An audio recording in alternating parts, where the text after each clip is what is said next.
Hi, my name is Diamond with the Texas Workforce Commission, and I'm a vocational rehab counselor working with adult general, and I've been with the agency for about 4 years. Hi, I'm Roseanne with Vocational Rehab Services as well in Lubbock. And general rehab counselor, I've been working with the agency for 8 years. I was a rehab assistant for 3 of those years. So the topic that we decided to discuss was the neurodevelopmental disorders and the services that we provide, specifically autism, conditions related to the autism spectrum, such as Asperger's, ADHD, or even intellectual disability. And so some of the things we identify to help customers with services, especially employment services, because that is the main goal of VR, is to understand their impairments with social interactions. They may have a lack of social awareness or observance of social norms. They may not pick up on social cues. They'll struggle to understand social cues or norms, and these skills must be taught to them. Difficulties adjusting to fit in, difficulties deciphering nonverbal cues and understanding unspoken roles, and may exhibit social anxiety and fear due to lack of social understanding and fear of the unknown.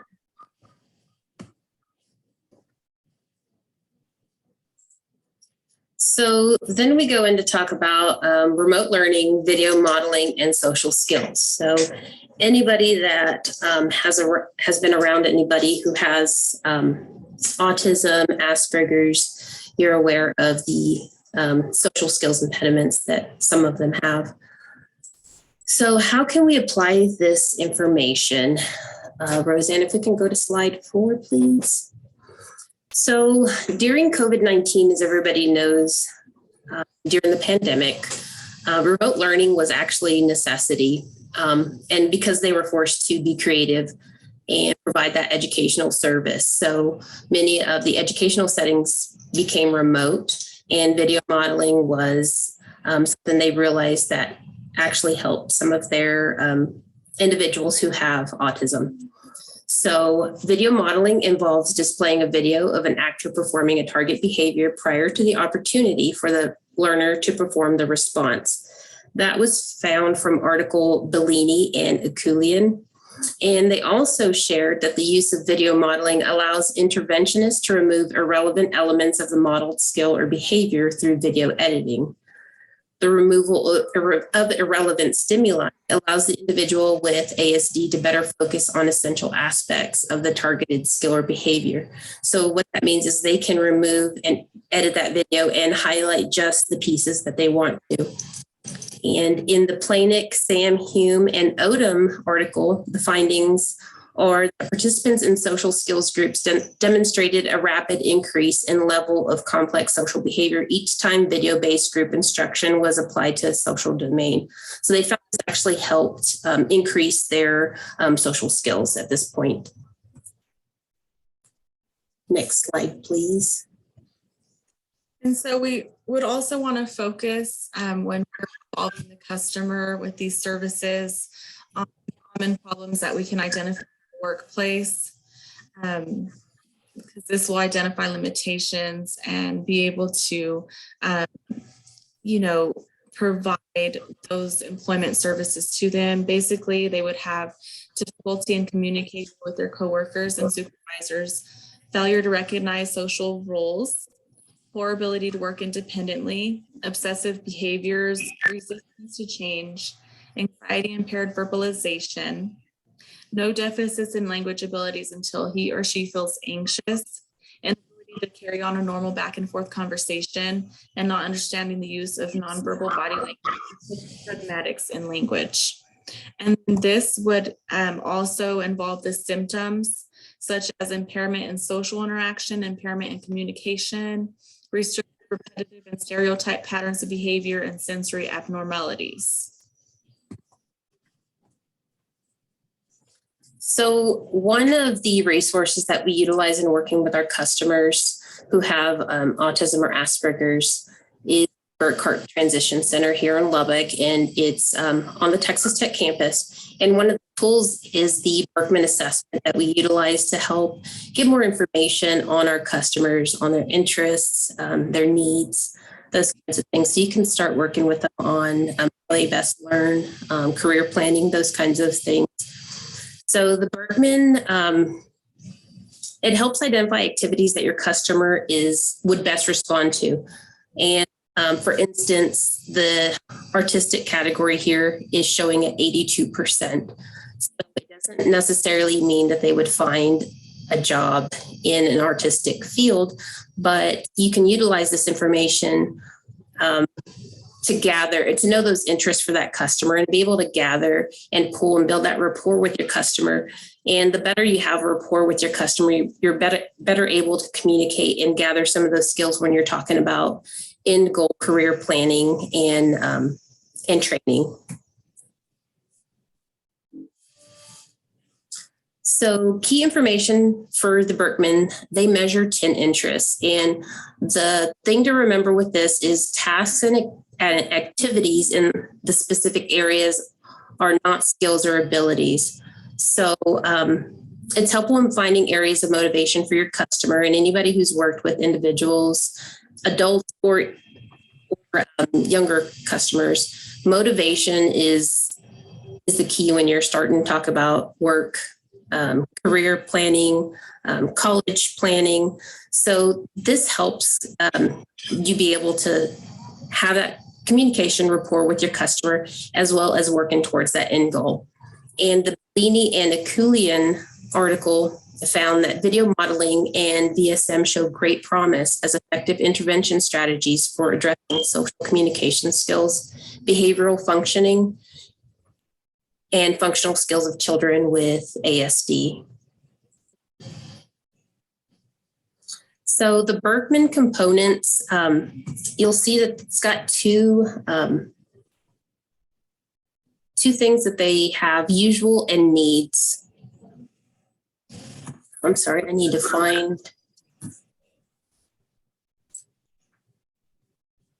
Okay, so with the Berkman, the first number represents the usual behavior scores, and the second number represents the needs scores. So this is just a snapshot of an example of a customer part of that assessment. So you can kind of see how the scoring is done. If you can go to slide 8, Roseanne. So I'm sorry. Slide 10. Yes, slide 10, sorry. So the components that they measure are social energy, which is your social ability, approachability, and preference. Physical energy, preferred pace for action. Emotional energy is your openness and comfort with expressing emotion. Self-consciousness is your use of sensitivity when communicating with others. Assertiveness, your tendency to speak up and express your opinions. Insistence, your approach to details, structure, follow through, and routine. Incentives, your drive for personal rewards, your preference to share in group rewards. Restlessness, how you prefer to focus attention or change focus and seek varied activities. And thought, your decision-making process and concern for consequences in making the right decision. So the key information for this on slide 10, usual is a reflexive and automatic behavior. Needs is how they to be treated by others. This is your own internal expectations. And the stresses are portrayed and displayed on this report on how they may react if their needs are not met. So I gave a couple of examples. So if the person's self-conscious needs are low, you can be direct and straightforward with that individual. If the thought needs are high, then that tells you that they may need extra time to process information. So you can't just rattle off something and expect them to be able to understand what you told them. So you would need to give them time to process that. And next slide. So what does this help you do? So it talks about the activities you enjoy most, how you relate to others, and the support needed for from your environment. So if we look at the activities you enjoy most, if you score in this quadrant high in this area, you'll be drawn heavily to job roles that are strategic, innovative, planning, tying ideas together. If your usual behavior and your needs are in the green area, that indicates that you are enthusiastic, flexible, you can be assertive and competitive. In the needs category, for instance, if you score in the green area, your needs can also indicate that you enjoy varied activities, you enjoy broad scheduling, you need strong direct authority, and you need an outlet for your energy. So as you can see, this report is pretty comprehensive and has a lot of information, and it's individualized to each customer for you to know and pull this information for your planning needs. And this can lead into specific strategies for these behaviors, because we would like to match them with their job goal and possibly a provider that can help them with job placement services or employment services to assist them. This will also help the provider learn what their interests are and their abilities and match them with their skills in a career and environment that works well for them.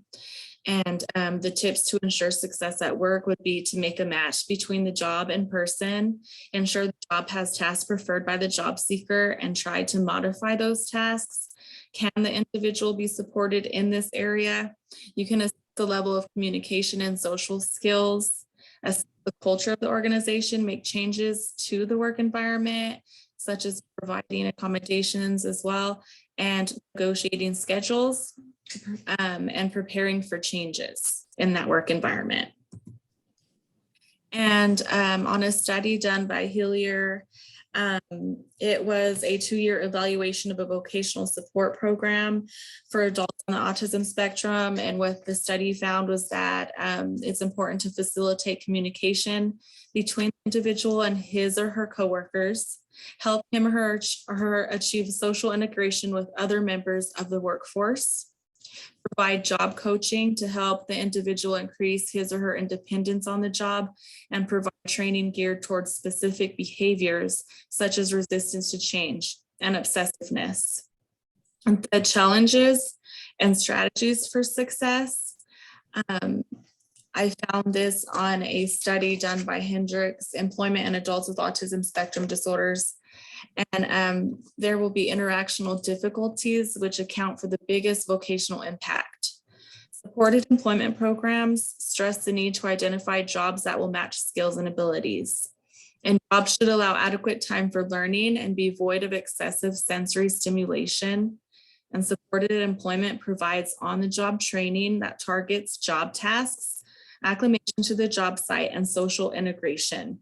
And the worker will benefit from clearly defined work tasks and may require restructuring actual job duties or how the job is performed. We also want to focus on the strengths of customers with autism. Once employed, individuals with ASD often demonstrate strengths such as attention to detail. Companies value the trustworthiness, reliability, and low absenteeism of employees with ASD. Aspects of jobs that other employees find unattractive, including social isolation or repetitiveness, often appeal to people with ASD. And with the necessary supports and appropriate reinforcements and behavior management, people with ASD can overcome problems in the workplace and live and work successfully.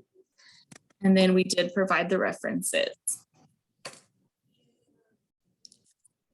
So this concludes our presentation. We hope you enjoyed it.